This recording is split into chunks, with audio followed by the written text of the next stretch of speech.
number 1. Item number 1. Sir, with your permission, I rise to lay on the table a copy each of the following papers, Hindi and English versions, under Article 281 of the Constitution, report for 2026 to 2031, Volume 1, main report of the 16th Finance Commission. 2, report for 2026-2031, Volume 2, annexures of the 16th Finance Commission. Number 3, explanatory memorandum as to the action taken on the recommendations contained in the above report. Item number 2, माननीय वित्त मंत्री Nirmala Sitharaman ji.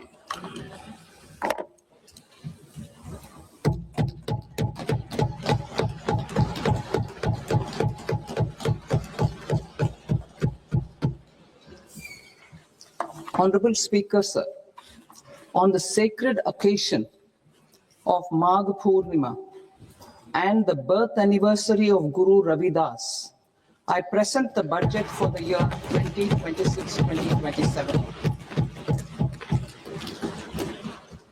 Since we assumed office 12 years ago, India's economic trajectory has been marked by stability, fiscal discipline, sustained growth, and moderate inflation. This is the result of conscious choices we have made, even in times heightened uncertainty and disruption. Our government, led by Honorable Prime Minister Modi, has decisively and consistently chosen action over ambivalence, reform over rhetoric, and people over populism. We have pursued far-reaching structural reforms, fiscal prudence and monetary stability, whilst maintaining a strong thrust on public investment. Keeping Atmanirbharta as a lodestar, we have built domestic manufacturing capacity, energy security, and reduced critical import dependencies. Simultaneously, we have ensured that citizens benefit from every action of the government, undertaking reforms to support employment generation, agricultural productivity, household purchasing power, and universal services to people. These measures have delivered a high growth rate of around 7% and helped us make substantial strides in poverty reduction and improvement in the lives of our people. Today, we face an external environment in which trade and multilateralism are imperiled and access to resources and supply chains are disrupted. New technologies are transforming production systems while sharply increasing demands on water, energy, and critical minerals. India will continue to take confident steps towards Vikasit Bharat, balancing ambition with inclusion. As a growing economy with expanding trade and capital needs, India must also remain deeply integrated with global markets, exporting more and attracting stable long-term investment. As I begin part A, I want to express my gratitude to the people for standing firmly with us as we forge our way together towards becoming one of the largest economies of the world.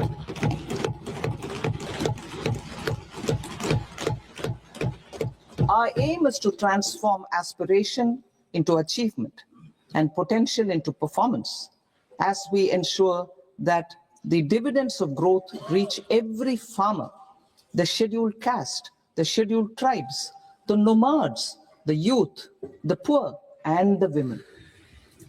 In Vikasit Bharat Young Leaders Dialogue 2026, several innovative ideas were shared with our Prime Minister, which have inspired many of the proposals, making this a unique Yuva Shakti-driven budget. Our government's Sankalp is to focus on our poor, underprivileged, and the disadvantaged. To deliver on this sankalp, and given that this is the first budget prepared in Kartavya Bhavan, we are inspired by three Kartavya. Our first Kartavya is to accelerate and sustain economic growth by enhancing productivity and competitiveness and building resilience to volatile global dynamics. Our second Kartavya is to fulfill aspirations of our people and build their capacity, making them strong partners in India's path to prosperity. Our third Kartavya, aligned with our vision of Sabka Saath, Sabka Vikas, is to ensure that every family, community, region, and sector has access to resources, amenities, and opportunities for meaningful participation. This threefold approach requires a supportive ecosystem. The first requirement is to sustain the momentum of structural reforms, continuous, adaptive, and forward-looking. Second, a robust and resilient financial sector is central to mobilizing savings, allocating capital efficiently, and managing risks. Third, cutting-edge technologies, including AI applications, can serve us as force multipliers for better governance. Reform Express. Our government has undertaken comprehensive reforms towards creating employment, boosting productivity, and accelerating growth. After the Prime Minister's announcement on Independence Day in 2025, over 350 reforms have been rolled out. This includes GST simplification, notification of labor codes, and rationalization of mandatory quality control orders. High-level committees have been formed, and in parallel, the central government is working with the state governments on deregulation and reducing compliance requirements. The Reform Express is well on its way and will maintain its momentum to help us fulfill our Kartavya. I now move to specific proposals. Under our first Kartavya, to accelerate and sustain economic growth, I propose interventions in 6 areas. 1. Scaling up manufacturing in 7 strategic and frontier sectors. 2. Rejuvenating legacy industrial sectors. 3. Creating champion MSMEs. 4. Delivering a powerful push for infrastructure. 5. Ensuring long-term security and stability. And 6. Developing city economic regions. Scaling up of manufacturing in 7 strategic and frontier sectors. Biopharma Shakti, meaning biopharma strategy for health advancement through knowledge, technology, and innovation. India's disease burden is observed to be shifting towards non-communicable diseases like diabetes, cancer, and autoimmune disorders. Biologic medicines are key to longevity and quality of life at affordable costs. To develop India as a global biopharma manufacturing hub,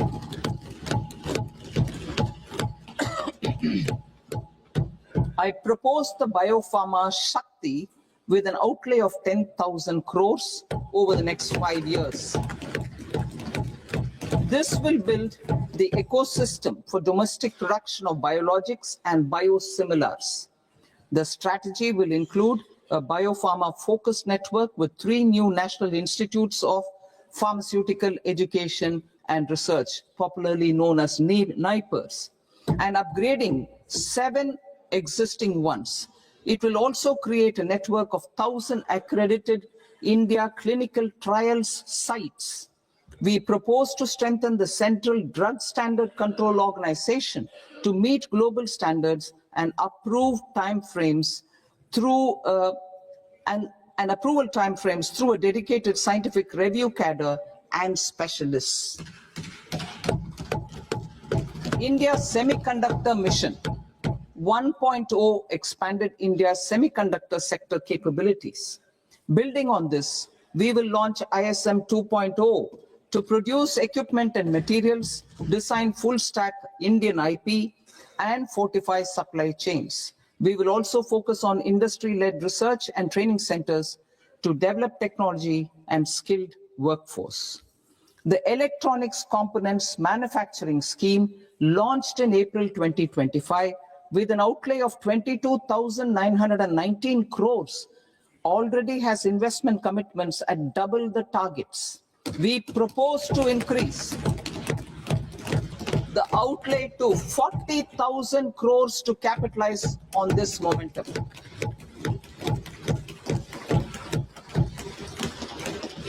A scheme for rare earth permanent magnets was launched in 2025 November. We now propose to support the mineral-rich states of Odisha, Kerala, Andhra Pradesh, and Tamil Nadu to establish dedicated rare earth corridors to promote mining, processing, research, and manufacturing.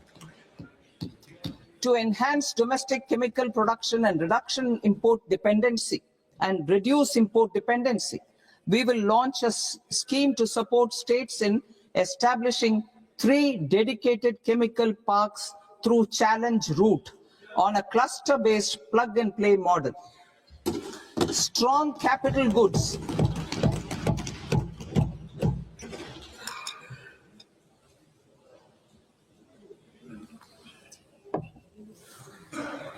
Strong capital goods capability is a determinant of productivity and quality across different sectors. Towards building this capacity, I propose the following. High-tech tool rooms will be established by central public sector enterprises at 2 locations as digitally enabled automated service bureaus that locally design, test, and manufacture high-precision components at scale and at lower cost. 2, a scheme for enhancement of construction and infrastructure equipments will be introduced to strengthen domestic manufacturing of high value and technologically advanced CIE. This can range from lifts in a multi-storied apartment or firefighting equipment in multiplexes, large or small, and to tunnel boring equipments for building metros and high-altitude roads. I also propose a scheme for container manufacturing to create a globally competitive container manufacturing ecosystem with a budgetary allocation of 10,000 crores over a 5-year period. For the labor-intensive textile sector, I propose an integrated program with 5 subparts. 1, the National Fiber Scheme for self-reliance in natural fibers, such as silk, wool, and jute, man-made fibers, and new age fibers. Textile expansion and employment scheme to modernize traditional clusters with capital support for machinery, technology upgradation, and common testing and certification centers. 3, the National Handloom and Handicraft Program to integrate and strengthen existing schemes and ensure targeted support for weavers and artisans. Tex Eco initiative to promote globally competitive and sustainable textiles and apparels. Samarth 2.0 to modernize the upgrade the textile skilling ecosystem through collaboration with industry and academic institutions. Further, I propose to set up mega textile parks in challenge mode They can also focus on bringing value addition to technical textiles. I propose to launch the Mahatma Gandhi Gram Swaraj initiative to strengthen khadi, handloom, and handicrafts. This will help in global market linkage and branding.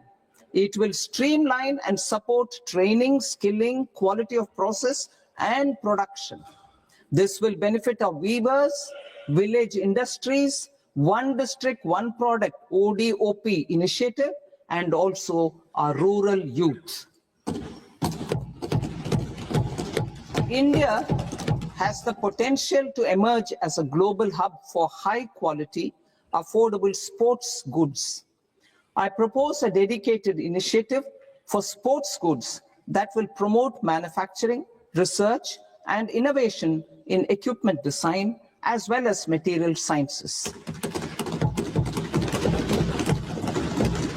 Rejuvenation of legacy industrial clusters.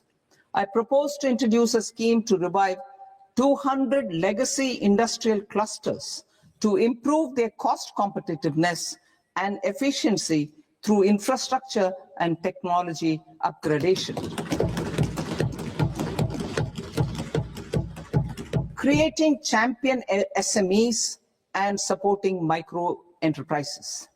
Recognizing MSMEs as a vital engine of growth, I propose a three-pronged approach to help them grow as champions. Equity support. I propose to introduce a dedicated 10,000 crores SME growth fund to create future champions, incentivizing enterprises based on select criteria. I also propose to top up the Self-Reliant India Fund set up in 2021 with 2,000 crores to continue support to micro enterprises and maintain their access to risk capital. Liquidity support. With TREDS, more than 7 lakh crore has been made available to MSMEs. To leverage its full potential, I propose 4 measures. 1, mandate TREDS as the transaction settlement platform for all purchases from MSMEs by CPSEs, serving as a benchmark for other corporates. 2, introduce a credit guarantee support mechanism through CGTMSE for invoice discounting on TREDS platform. 3, link GEM with TREDS for sharing information with financiers about government purchases from MSMEs, encouraging cheaper and quicker financing. 4, introduce TREDS receivables as asset-backed securities, helping develop a secondary market, enhancing liquidity and settlement of transactions. Professional support. Government will facilitate professional institutions such as the ICAI, ICSI, ICMAI to design short-term modular courses and practical tools to develop a cadre of corporate mitras, especially in Tier 2 and Tier 3 towns. These accredited para-professionals will help MSMEs meet compliance requirements at affordable costs. Infrastructure. During this past decade, our government has undertaken several initiatives for large-scale enhancement of public infrastructure, including through new financing instruments such as Infrastructure Investment Trust (InvITs) and Real Estate Investment Trust (REITs), and institutions like NIIF and NABFID. We shall continue to focus on developing infrastructure in cities with over 5 lakh population, that is Tier 2, Tier 3 cities, which have expanded to become growth centers. Public capital expenditure has increased manifold from 2 lakh crore in 2014-15 to an allocation of 11.2 lakh crore in BE 25-26. In this coming year, that is financial year 2026-27, I propose to increase it to 12.2 lakh crores to continue the momentum. To strengthen the confidence of private developers regarding risks during infrastructure development and construction phase, I propose to set up an infrastructure risk guarantee fund to provide prudentially calibrated partial credit guarantee to lenders. Over the years, RITES have emerged as a successful instrument for asset monetization. I propose to accelerate recycling of significant real estate assets of the CPSEs through the setting up of dedicated RITES. To promote environmentally sustainable movement of cargo, I propose to 1. Establish new dedicated freight corridors connecting Dankuni in the east to Surat in the west. Operationalize 20 new national waterways over the next 5 years, starting with National Waterways 5 in Orissa to connect mineral-rich areas of Talcher and Angul and industrial centers like Kalinga Nagar to the ports of Paradeep and Dhamra. Training institutes will be set up as regional centers of excellence for development of required manpower for these waterways. This will benefit youth in the entire stretch of the waterways to train and acquire skills. Further, a ship repair ecosystem catering to inland waterways will also be set up at Varanasi and Patna. And C, launch a coastal cargo promotion scheme for incentivizing a modal shift from rail to road to increase the share of inland waterways and coastal shipping from 6% to 12% by 2047. To enhance last mile and remote connectivity and promote tourism, I propose to give incentives to indigenize manufacturing of seaplanes. A seaplane VGF scheme will be also introduced to provide support for operations. Carbon capture, utilization and storage. Aligning with the roadmap launched in December 2025, the carbon capture, utilization and storage technologies at scale will achieve higher readiness and in end-use application across 5 industrial sectors, including power, steel, cement, refineries, and chemicals. An outlay of 20,000 crore is proposed over the next 5 years for this purpose. City economic regions. Cities are India's engines of growth, innovation, and opportunities. We shall now focus on Tier 2, Tier 3 cities, and even temple towns, which need modern infrastructure and basic amenities. This budget aims to further amplify the potential of cities to deliver the economic power of agglomerations by mapping city economic regions based on their specific growth drivers. An allocation of 5,000 crore per CER over 5 years is proposed for implementing their plans through a challenge mode with a reform cum result-based financing mechanism. In order to promote environmentally sustainable passenger systems, we will develop 7 high-speed rail corridors between cities as growth connectors, namely Mumbai to Pune, Pune to Hyderabad, Hyderabad to Bengaluru, Hyderabad to Chennai, Chennai to Bengaluru, Delhi to Varanasi, Varanasi to Siliguri.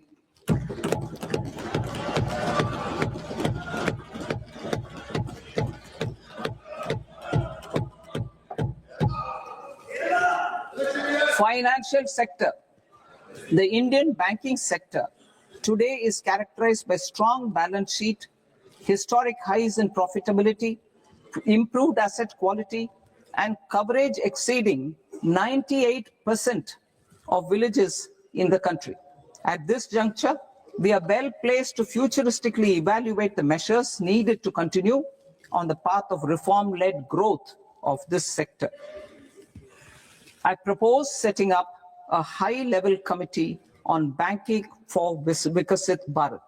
High-level committee on banking for Vikasit Bharat to comprehensively review the sector and align it with India's next phase of growth, while safeguarding financial stability, inclusion, and consumer protection. The vision for NBFCs for Vikasit Bharat has been outlined with clear targets for credit disbursement and technology adoption in order to achieve scale and improve efficiency in the public sector NBFCs. As a first step, it is proposed to restructure the Power Finance Corporation and Rural Electrification Corporation. I propose a comprehensive review of the foreign exchange management non-debt instruments rules to create a more contemporary, user-friendly framework for foreign investments consistent with India's evolving economic priorities. Corporate bond market.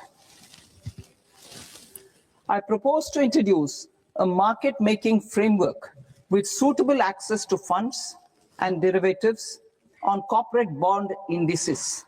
I also propose to introduce total return swaps on corporate bonds. Municipal bonds.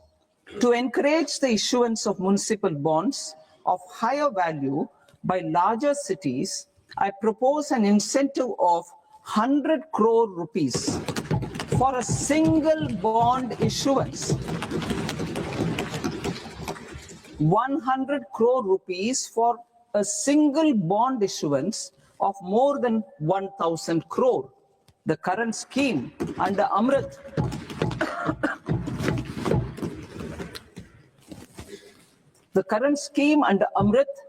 which incentivizes issuances up to 200 crores only, will also continue to support smaller and medium towns. That will also continue to support the smaller and medium towns. Ease of doing business. Individual persons resident outside India, PROI, will be permitted to invest in equity instruments of listed Indian companies through the portfolio investment scheme. It is also proposed to increase the investment limit for an individual PROI under the scheme from 5% to 10%, with an overall investment limit for all individual PROIs to 24% from the current 10%. Emerging technologies including AI. 21st century is technology driven. Adoption of technology is for the benefit of all people.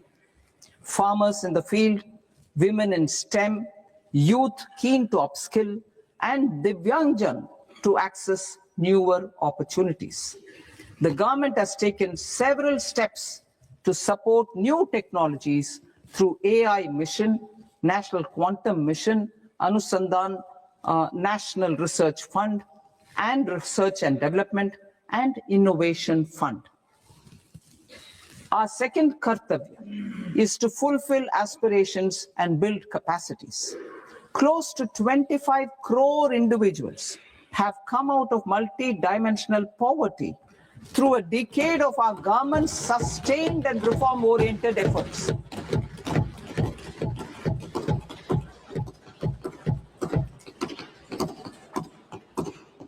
Our government has therefore decided to place a renewed emphasis on the service sector to provide a pathway to fulfilling aspirations of a youthful India with the following measures. I propose to set up a high-powered education to employment and enterprises standing committee to recommend measures that focus on services sector as a core driver of Viksit Bharat. This will make us a global leader in services with a 10% global share by 2047. The committee will prioritize areas to optimize the potential for growth, employment, and exports. They will also assess the impact of emerging technologies, including AI, on jobs and skill requirements and propose measures thereof. To create a range of skilled career pathways, a new range of skilled career pathways for our youth, I propose interventions in the following sectors. Health. Existing institutions for allied health professionals will be upgraded and new AHP institutions established in private and government sectors. This will cover 10 selected disciplines, including optometry, radiology, anesthesia, OT technology, applied psychology, and behavioral health, and add 1 lakh AHPs over the next 5 years. A strong care system covering geriatric and allied care services will be built. A variety of NSQF-aligned programs will be developed to train multi-skilled caregivers, combining core care and allied skills such as wellness, yoga, and operation of medical assistive devices. In the coming year, 1.5 lakh caregivers will be trained.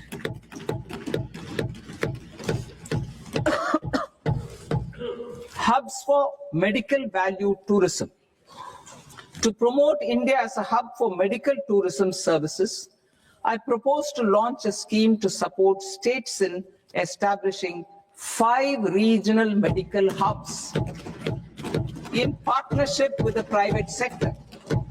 These hubs will serve as integrated healthcare complexes that combine medical, educational, and research facilities.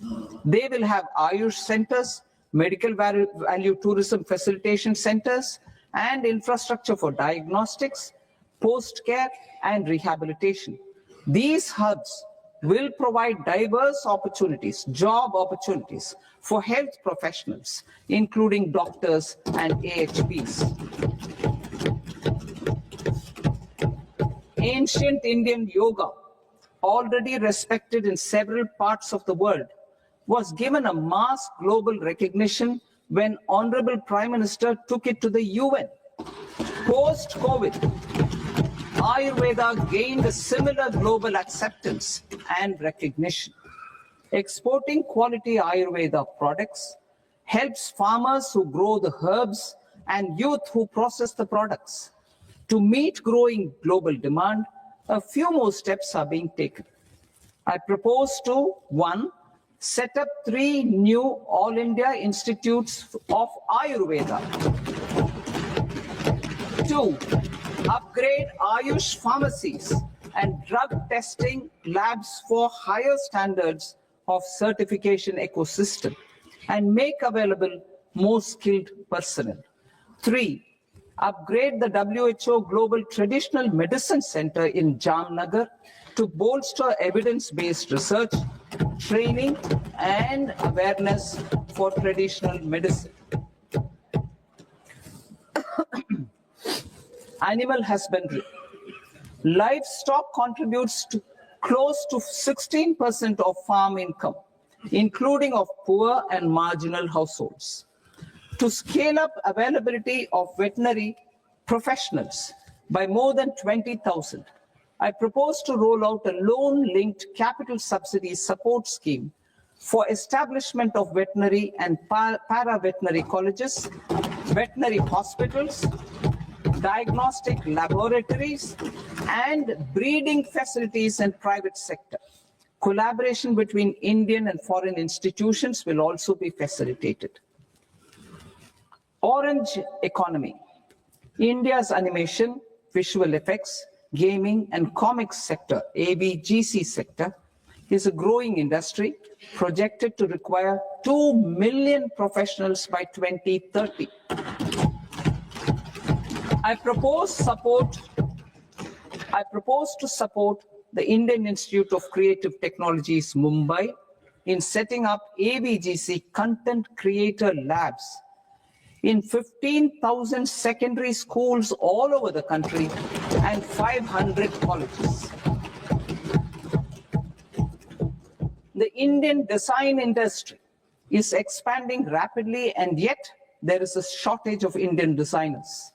I propose to establish, through challenge route, a new National Institute of Design to boost design education and development in the eastern region of India.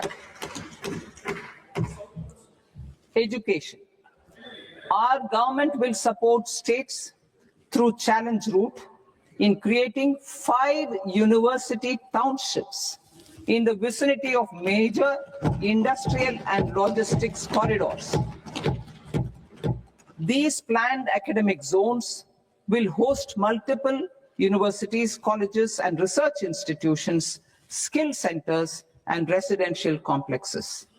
In higher education, STEM institutions, prolonged hours of study and laboratory work pose some challenges for girl students. Through VGF, viability gap funding and capital support, one girls' hostel will be established in every district.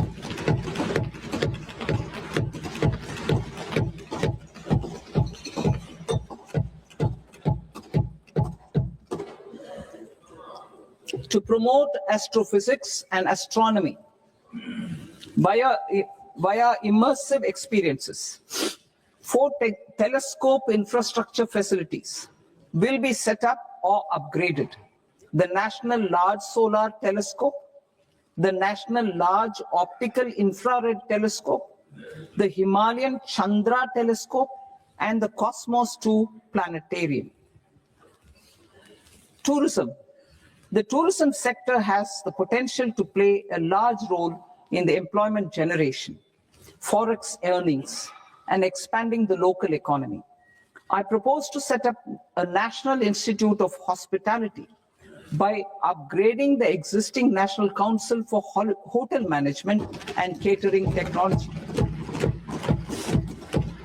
It will function as a bridge between academia, industry, and government. I also propose a pilot scheme for upskilling 10,000 guides in 20 iconic tourist sites through a standardized, high-quality, 12-week training course in hybrid mode in collaboration with the Indian Institute of Management. A national destination digital knowledge grid will be established to digitally document all places of significance, cultural, spiritual, and heritage. This initiative will create a new ecosystem of jobs for local researchers, historians, content creators, and technology partners.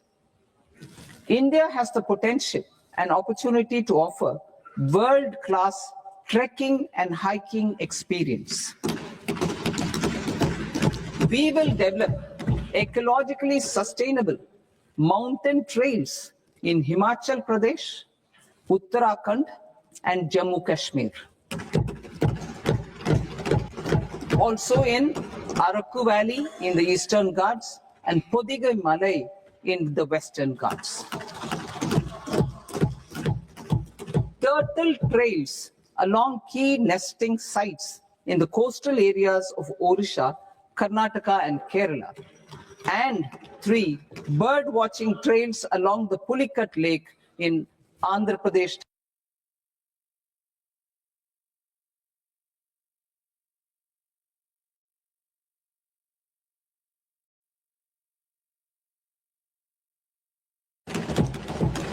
This year, India is hosting the first ever global Big Cat Summit, where heads of governments and ministers from 95 range countries will deliberate on collective strategies for conservation. Heritage and culture tourism. I propose to develop 15 archaeological sites, including Lothal, Dholavira, Rakhi Gadi, Adichanallur, Sarnath, Hastinapur, and Leh Palace into vibrant experiential cultural destinations. Excavated landscapes will be open to the public through curated walkways. Immersive storytelling skills and technologies will be introduced to help conservation labs, interpretation centers, and guides. The sports sector provides multiple means of employment, skilling, and job opportunities.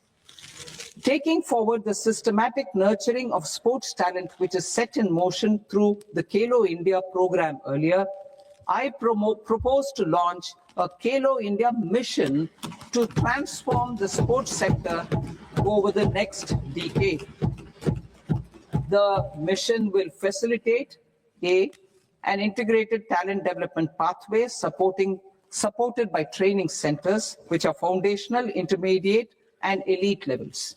B, systematic development of coaches and support staff. C, integration of sports science and technology.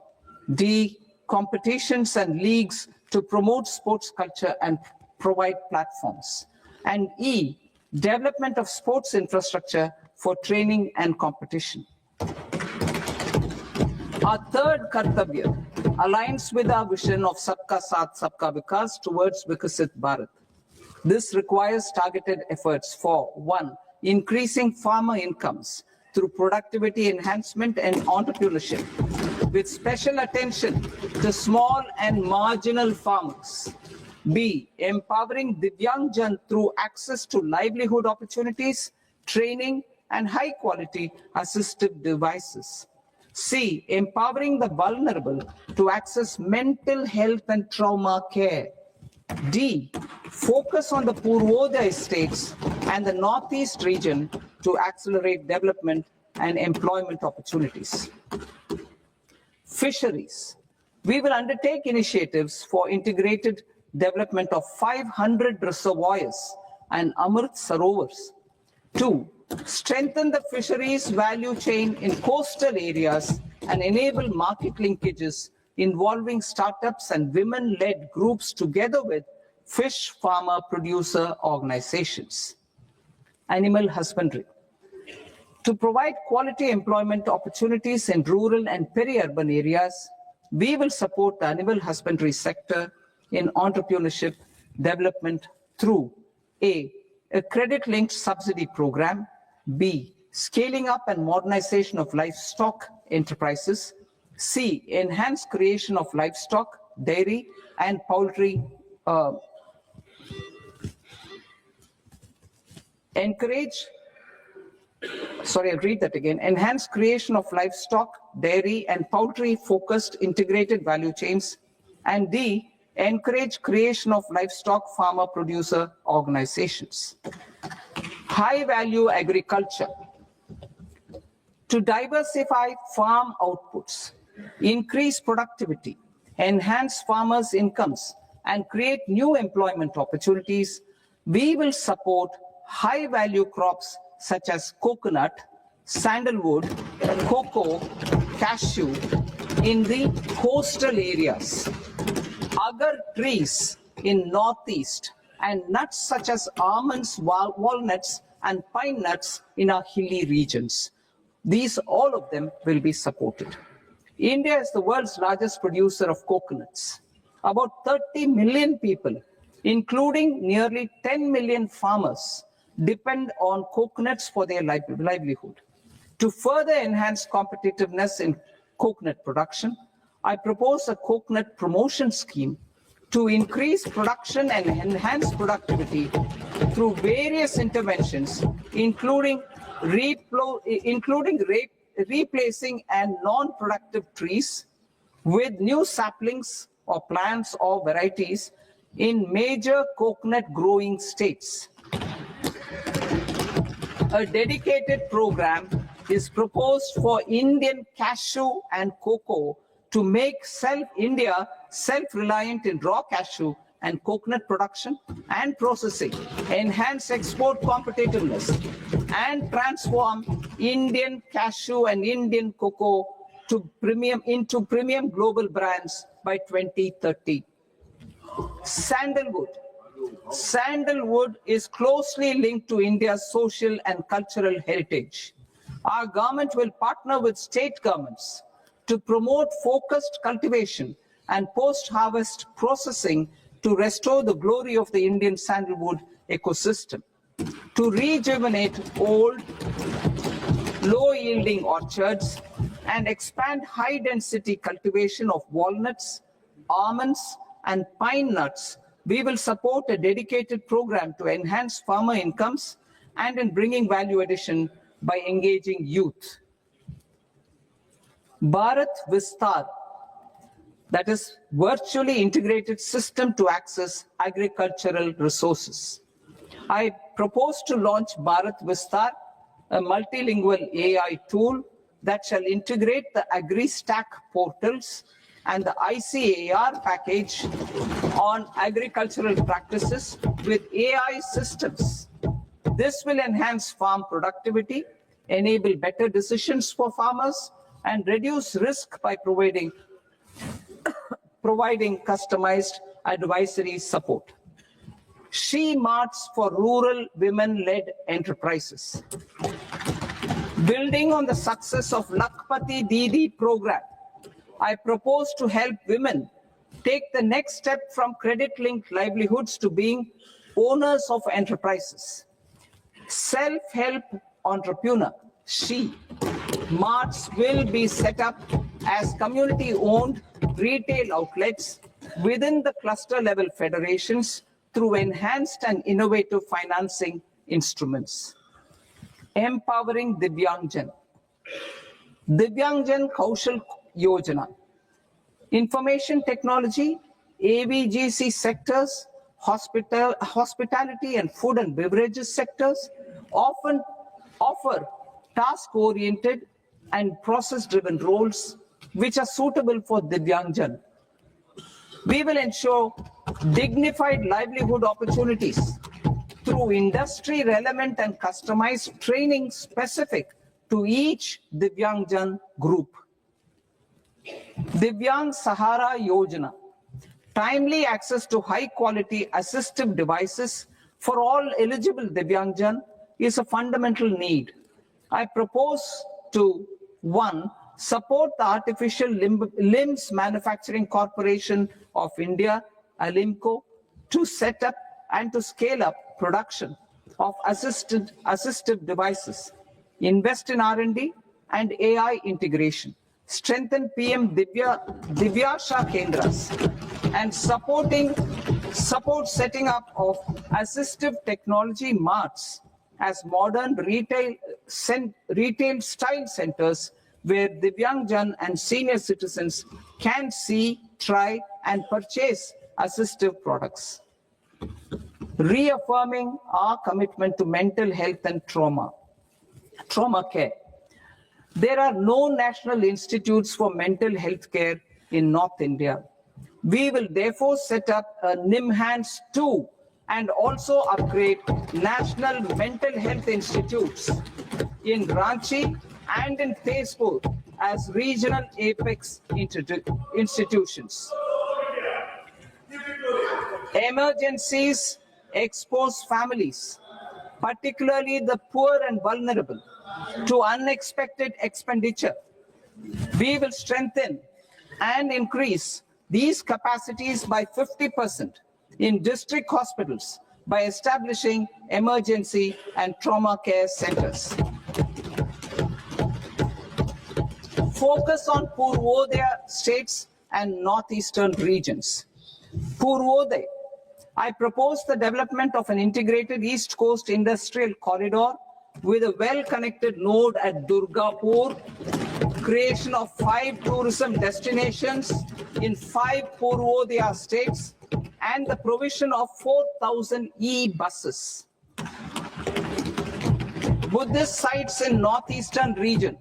The northeastern region is a civilizational confluence of Theravada and Mahayana or Vajrayana traditions. I propose to launch a scheme for development of Buddhist circuits in Arunachal Pradesh, Sikkim, Assam, Manipur, Mizoram, and Tripura. The scheme will cover preservation of temples and monasteries, pilgrimage interpretation centers, connectivity, and pilgrim amenities. 16th Finance Commission. On 17th November 2025, the 16th Finance Commission submitted its report to the President. As mandated under Article 281 of the Constitution, the government is to lay the report along with the explanatory memorandum on the action taken report on the recommendations of the Commission in Parliament, which, Sir, Honourable Speaker, you've allowed me to do at the commencement of this session. The government has accepted the recommendation of the Commission to retain the vertical share of devolution at 41%. As recommended by the Commission, I have provided 1.4 lakh crores of rupees to the states for the year 2026-2027 as Finance Commission grants. These include rural and urban local body and disaster management grants. Fiscal consolidation. Government has been delivering on our fiscal commitments consistently without compromising on social needs. To strive towards accepted standards of fiscal management in Budget 25-26, I had indicated that the central government would target reaching a debt to GDP ratio of 50 plus or minus 1% by 2030-31. In line with this, the debt to GDP ratio is estimated to be 55.6% of GDP in BE 26-27, compared to 56.1% of GDP in RE 25-26. A declining debt to GDP ratio will gradually free up resources for priority sector lending and expenditure by reducing the outgo on interest payments. One of the main operational instruments for debt targeting is the fiscal deficit. I am happy to inform this August House that I fulfilled my commitment made in 2021-2022 to reduce fiscal deficit below 4.5% of GDP by 25-26. In RE 25-26, the fiscal deficit has been estimated at par with BE of 2025-26 at 4.4% of GDP. In line with the new fiscal prudence path of debt consolidation, the fiscal deficit in BE 26-27 is estimated to be 4.3% of the GDP.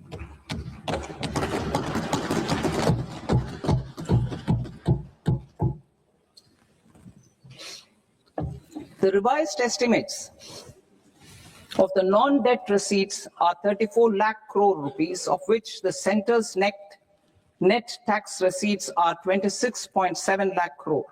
The revised estimate of the total expenditure is 49.6 lakh crore rupees, of which the capital expenditure is about 11 lakh crores. Budget estimates 2026 to 2027. Coming to 26-27, the non-debt receipts and the total expenditure are estimated as 36.5 lakh crore and 55 lakh crore respectively. The centre's net tax receipts are estimated at 28.7 lakh crore rupees. To finance the fiscal deficit, the net market borrowings from dated securities are estimated estimated at 11.7 lakh crore rupees. The balance financing is expected to come from small savings and other sources. The gross market borrowings are estimated at 17.2 lakh crore rupees. I'll now move to Part B. Part B, direct taxes.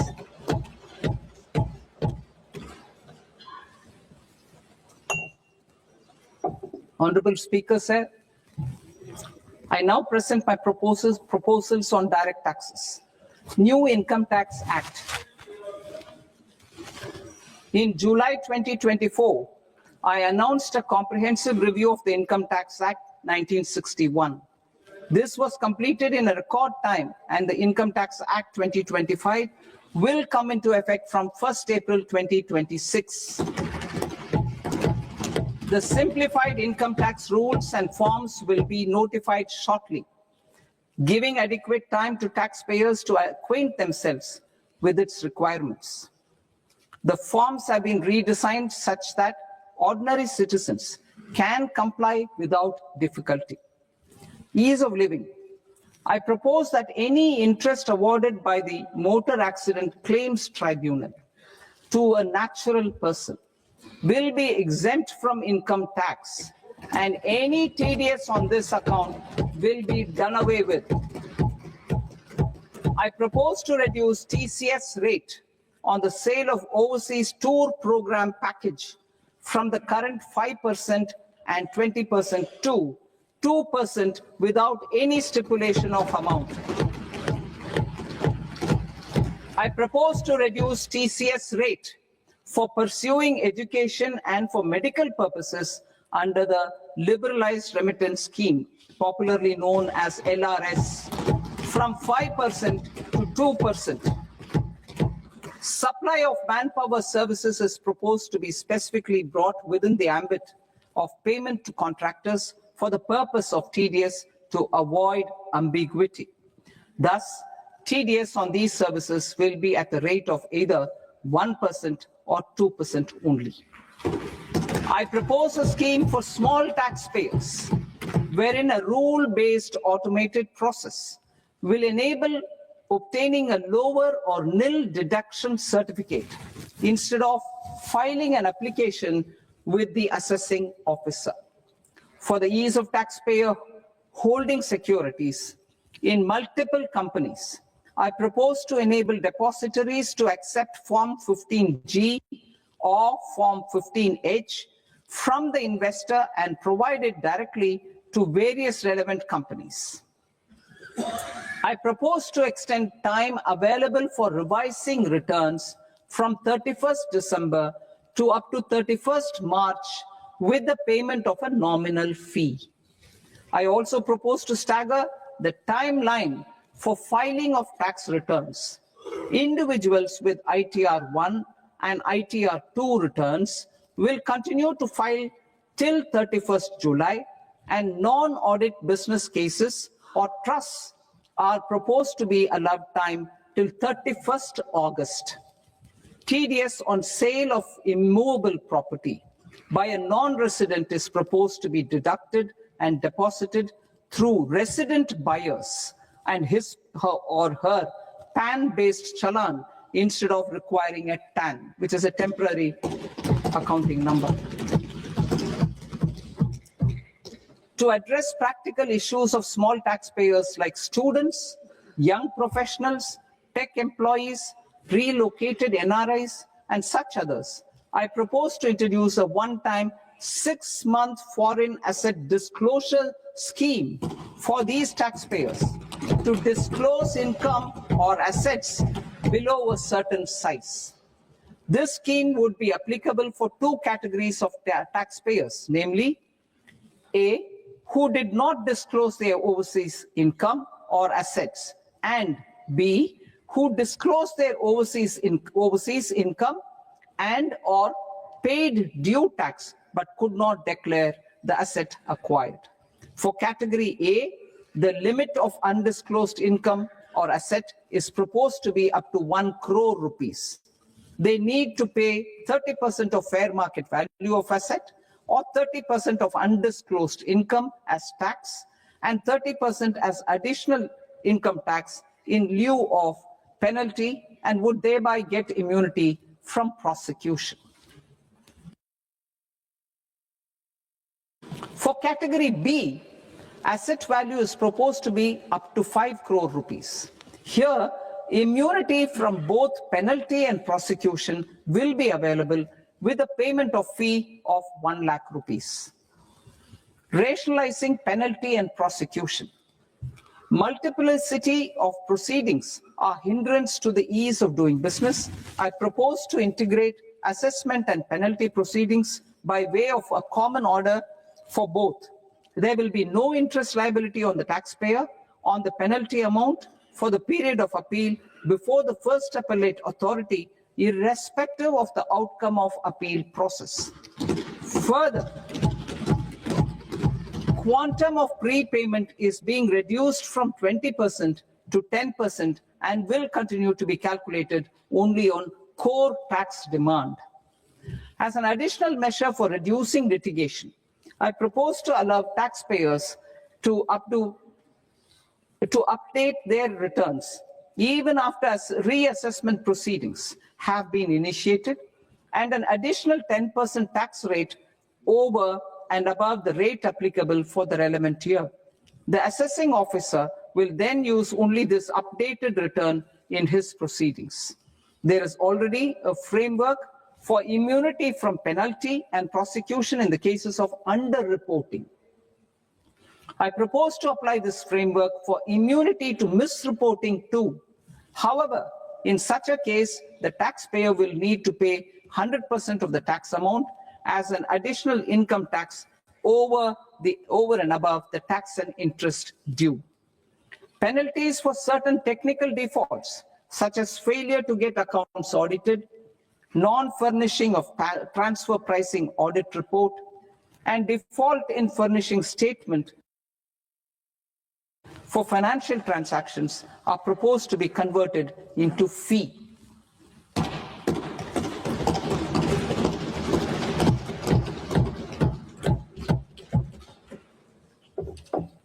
I propose to rationalize prosecution framework under Income Tax Act while maintaining a careful balance for deterrence in some serious offense. Non-production of books of account and documents and requirement of tedious payment where payment is made in kind are being decriminalized. Further, minor offenses will attract fine only. The remaining prosecutions will be graded commensurate with the quantum of offense. They will entail only simple imprisonment with maximum imprisonment reduced to 2 years and power to courts to convert even those into fines. There is no penalty. There's no penalty presently for non-disclosure of non-immovable foreign assets with aggregate value less than 20 lakh rupees. I propose to also provide them with immunity from prosecution with retrospective effect from 1/10/2024.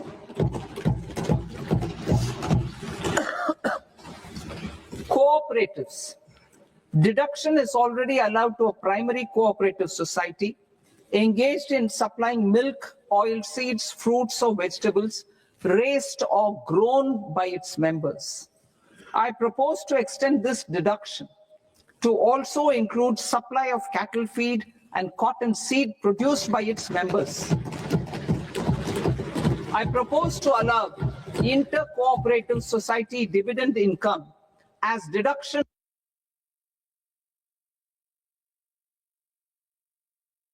under the new tax regime to the extent it is further distributed to its members.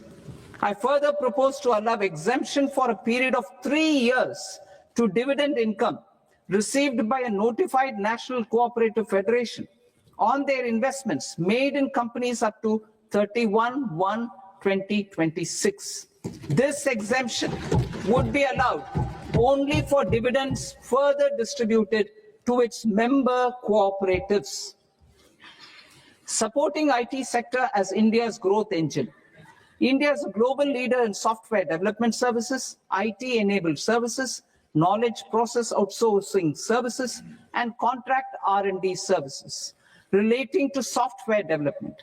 These businesses and their segments are quite interconnected with each other. All these services are proposed to be clubbed under a single category of information technology services with a common safe harbor margin of 15.5% applicable to all. The threshold for availing safe harbor for IT services is being enhanced substantially from 300 crore rupees to 2,000 crore rupees. Safe harbor for IT services shall be approved by an automated rule-driven process without any need for tax officer to examine and accept the application. Once applied by an IT services company, the same safe harbor can be continued for a period of 5 years at a stretch at its choice. For IT services companies who want to conclude advanced pricing agreement, APA, I propose to fast-track unilateral APA process for IT services and endeavor to conclude it within a period of 2 years. The period of 2 years can be extended by a further period of 6 months on taxpayers' request. I propose to extend the facility of modified returns available to the entity entering APA to its associated entities also. Attracting global business and investment.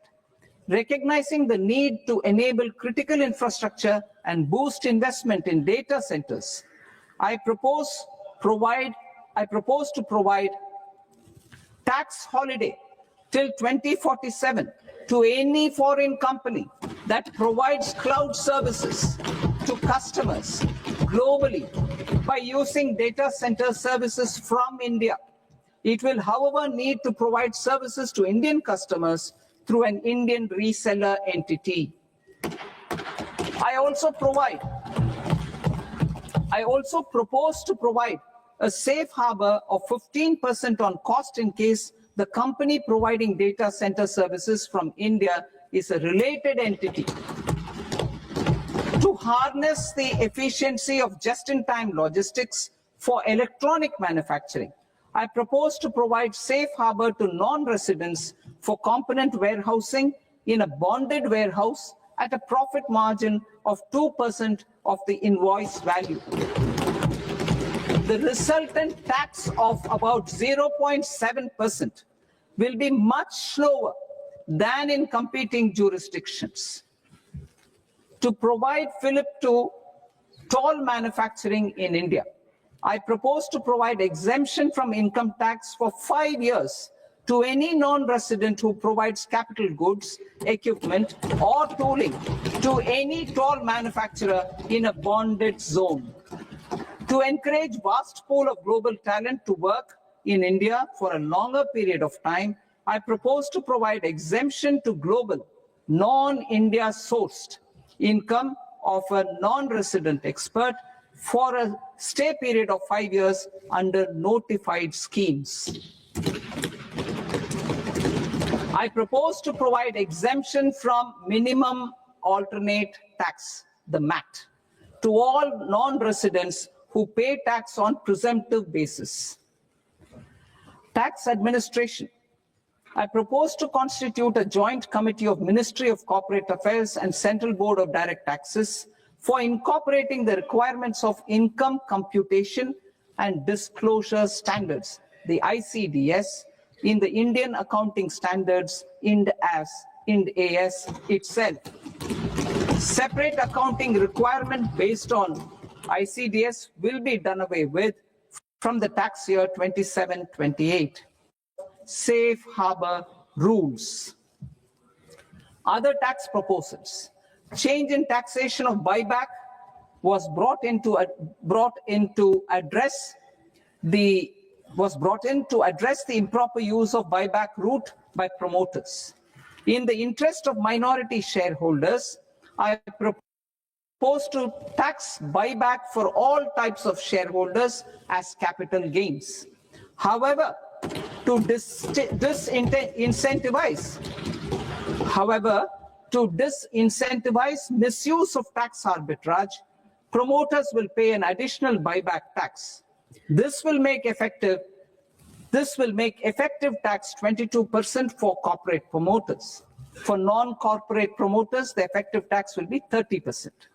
TCS rate for sellers of specific goods, namely alcoholic liquor, scrap, and minerals, will be rationalized to 2%, and that on tendu leaves will be reduced from 5% to 2%.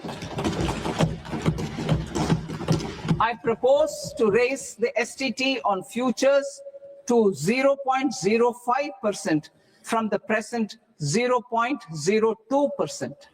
STT on options premium and exercise of options are both proposed to be raised to 0.15% from the present rate of 0.1% and 0.125% respectively. We reformed the taxation landscape for corporates in 2019 by providing them a simplified regime with lower tax rate so that they could productively focus on business rather than on claim of deductions and exemptions. To encourage companies to shift to the new regime, set off of brought forward MAT credit, minimum alternate tax credit, is proposed to be allowed to companies only in the new regime. Set off using available MAT credit is proposed to be allowed to an extent of 1/4 of the tax liability in the new regime. MAT is proposed to be made final tax, so there will be no further credit accumulation from 1st April 2026. In line with this change, the rate of final tax is being reduced to 14% from the current MAT rate of 15%. The brought forward MAT credit of taxpayers accumulated till 30th March 2026 will continue to be available to them for set off as above. Indirect taxes. I shall now take up proposals related to indirect taxes. My proposals for customs and central excise aim to further simplify the tariff structure, support domestic manufacturing, promote export competitiveness, and correct inversion in duty. To continue weeding out long continuing customs duty exemptions, I propose to remove certain exemptions on items which are being manufactured in India or where the imports are negligible. Similarly, to further simplify the process of ascertaining the rate of duty applicable on a particular item, I propose to incorporate certain effective rates in various customs notifications to the tariff schedule itself. I shall now take up sector-specific proposals. Promotion of exports of marine, leather, and textile products. I propose to increase the limit for duty-free imports of specified inputs used for processing seafoods for export from the current 1% to 3% of FOB value of the previous year's export turnover. I also propose to allow duty-free imports of specified inputs, which is currently available for exports of leather or synthetic footwear, to exports of shoe uppers as well. I propose to extend the time period for export of final product from the existing 6 months to 1 year for exporters of leather or textile garments, leather or synthetic footwear, and other leather products. Energy transition and security. I propose to extend the basic customs duty exemption given to capital goods used for manufacturing lithium-ion cells for batteries to those used for manufacturing lithium-ion cells for battery energy storage systems also. I propose to exempt basic customs duty on import of sodium antimonate for use in manufacture of solar glass. Nuclear power. I propose to extend the existing basic customs duty exemption on imports of goods required for nuclear power projects till the year 2035 and expand it for all nuclear plants irrespective of their capacity. Critical minerals. It is proposed to provide basic customs duty exemption to the import of capital goods required for the processing of critical minerals in India. Biogas blended CNG. I propose to exclude the entire value of biogas while calculating the central excise duty payable on biogas blended CNG.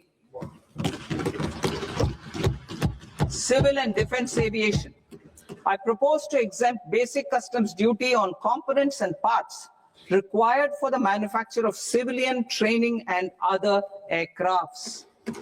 It is proposed to exempt basic customs duty on raw materials imported for the manufacture of parts of aircraft to be used in maintenance, repair, or overall requirements by units in the defense sector. Electronics.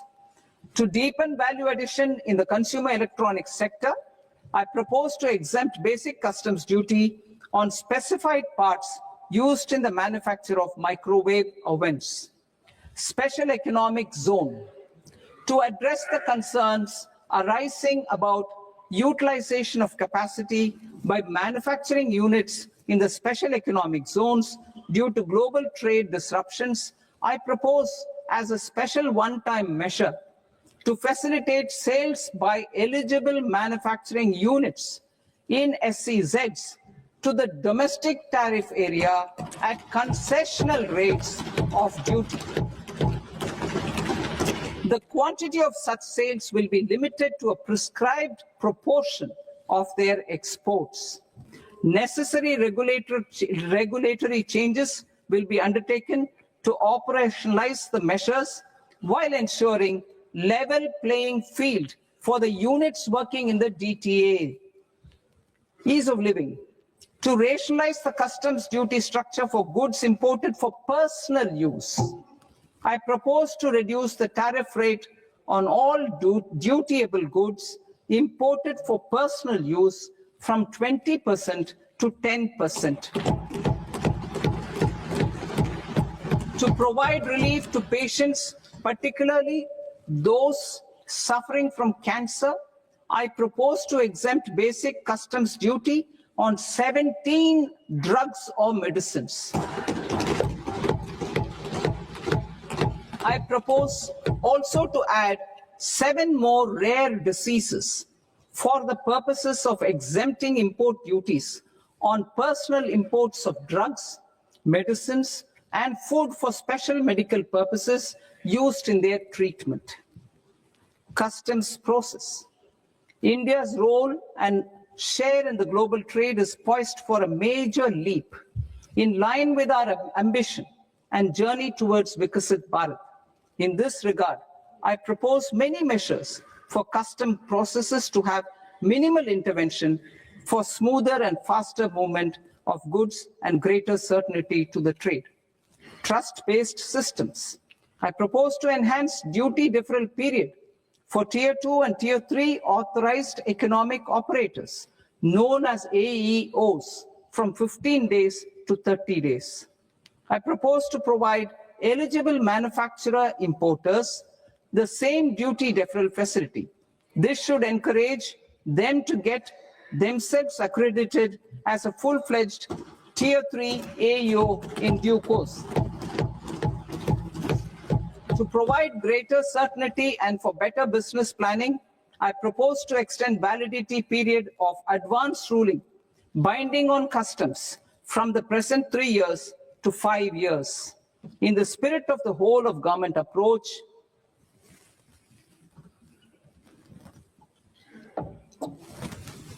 Government agencies will be encouraged to leverage AEO accreditation for preferential treatment in clearing their cargo. Regular importers with trusted long-standing supply chains will be recognized in the risk system so that the need for verification of their cargo every time can be minimized. Export cargo using electronic sealing. Export cargo using electronic sealing will be provided through clearance from the factory premises to the ship. For import of goods not needing any compliance, filing of bill of entry by a trusted importer and arrival of goods will automatically notify customs for completing their clearance formalities. This will enable goods to be released immediately on arrival. The customs warehouse framework will be transformed into a warehouse operator-centric system with a self-declarations, electronic tracking, and risk-based audit. These reforms will move away from the current system of officer-dependent approvals and reduce transaction delays and compliance costs. Ease of doing business. Approvals required for cargo clearance from various government agencies will be seamlessly processed through a single and interconnected digital window by the end of the financial year. Processes involved in clearance of food, drugs, plant, and animal and wildlife products, accounting for about 70% of interdicted cargo, will be operationalized on this system by April 2026 itself. For goods not having any compliance requirement, clearance will be done by customs immediately after online registration is completed by the importer, subject to the payment of duty. Customs integrated system will be rolled out in 2 years as a single integrated and scalable platform for all customs processes. Utilization of non-intrusive scanning with advanced imaging and AI technology for risk assessment will be expanded in a phased manner with the objective to scan every container across all the major ports. New export opportunities to support Indian fishermen to fully harness the economic value of marine resources beyond our territorial waters. The following measures will be taken. A. Fish catch by an Indian fishing vessel in exclusive economic zone or on the high seas will be made free of duty. Landing of such fish on foreign port will be treated as export of goods. Safeguards will be put in place to prevent misuse during fish catch, transit, or transshipment. To support aspirations of India's small businesses, artisans, and startups to access global markets through e-commerce, I am pleased to announce complete removal of the current value cap of 10 lakh rupees per consignment on courier exports. In addition, handling of rejected and returned consignments will be improved with effective use of technology for identifying such consignments. I propose to revise provisions governing baggage clearance during international travel to address genuine concerns of passengers. The revised rules will enhance duty-free allowances in line with the present-day travel realities and provide clarity in temporary carriage of goods brought in or taken out. There are honest taxpayers who are willing to settle disputes by paying all their dues, but they get deterred due to negative connotation associated with penalty. They will now be able to close cases by paying an additional amount in lieu of penalty. Honorable Speaker, sir, with this, I commend the budget to this august House. Jai Hind.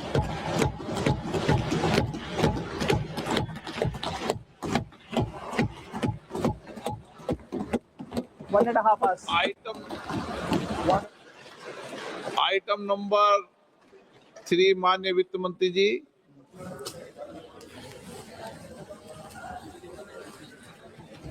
Item number 2, sir. 3।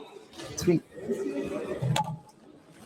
Sir, with your permission, I rise to lay on the table of the the following statements under Section 3, 1 of the Fiscal Responsibility and Budget Management Act of 2003, medium-term fiscal policy cum fiscal policy strategy statement, and macroeconomic framework statement. Item number 4 माननीय वित्त मंत्री जी। Sir, with your permission, I move for leave to introduce the Finance Bill 2026. प्रश्न ये कि विधेयक को पुनर्स्थापित करने की अनुमति प्रदान की जाए। जो सदस्य इस पक्ष में हाँ गए, जो सदस्य विरोध में ना गए, मेरे विचार में निर्णय हाँ वालों के पक्ष में, हाँ वालों के पक्ष में अनुमति प्रदान की जाती है। माननीय मंत्री जी, अब विधेयक पुनर्स्थापित करें। Sir, I introduce the bill. माननीय सदस्य, आपको सूचित किया जाता है कि माननीय वित्त मंत्री जी के बजट भाषण की कॉपी पब्लिकेशन काउंटर पर ली जाती है। बजट भाषण और बजट से संबंधित दस्तावेज आपके मोबाइल फोन और मेंबर पोर्टल्स पर ही उपलब्ध है। सभा की कार्रवाई कल सोमवार दिनांक 2 फरवरी 2026 को प्राप्त 11 बजे तक के लिए स्थगित की जाती है।